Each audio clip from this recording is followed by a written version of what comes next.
Il faut vous séparer des faux amis. Les gens qui vont t'amener tous les soirs que, gars, il y a un truc, allons boire une bière, allons voir le match. On dit, vous devenez la résultante des gens que vous écoutez. Qu'est-ce que tu écoutes? Quel style de musique tu écoutes? Il est plus difficile de monter, mais très facile de descendre. Monter sur une montagne est très difficile parce qu'au moment où tu es fatigué, tu es épuisé, tu as soif, tu as ceci, tu as cela. Ça, ce sont les difficultés. La persévérance veut t'amener jusqu'au sommet. Dès que tu arrives dans le sommet, tu dis que, mais donc je suis au sommet. Mais est-ce que tu sais que pour un rien, tu trébuches seulement?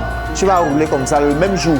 Tu as passé 6 mois à monter, en un jour tu descends, tu es en bas. Ce qui se passe, c'est que plus tu montes, plus tu vas te séparer des fardeaux. Plus la fusée part plus haut, elle se détache, elle se détache, elle se détache, elle se détache. Parce que le poids doit rester. Plus tu montes, plus tu dois être léger. Plus tu vas monter, plus ta catégorie d'amis va changer. Et tu auras une catégorie d'amis du rang que tu occupes. Parce que vous avez les mêmes objectifs, vous êtes la même taille. Sauf que plus bas, tu vas te faire plusieurs ennemis. Les ennemis maintenant sont les amis du début. Ce sont ces personnes qui vont dire qu'il se prend déjà parce qu'il a l'argent. C'est pourquoi certains grands joueurs font l'humilité. Parfois, ils rentrent dans leur quartier de naissance. Ils partent jouer au terre avec les gars plus bas, pour montrer que les gars, je ne vous ai pas abandonné. Mais en réalité, les gars avec qui ils jouent plus bas là ne sont plus ses vrais amis. C'est un acte de reconnaissance qu'ils viennent faire avec eux. Il finit de jouer, il partage, il fait ceci, il fait cela. On l'aime en ce moment-là pour ce qu'il fait là. Mais en réalité, ses vrais amis sont les gars avec qui ils prennent les jobs.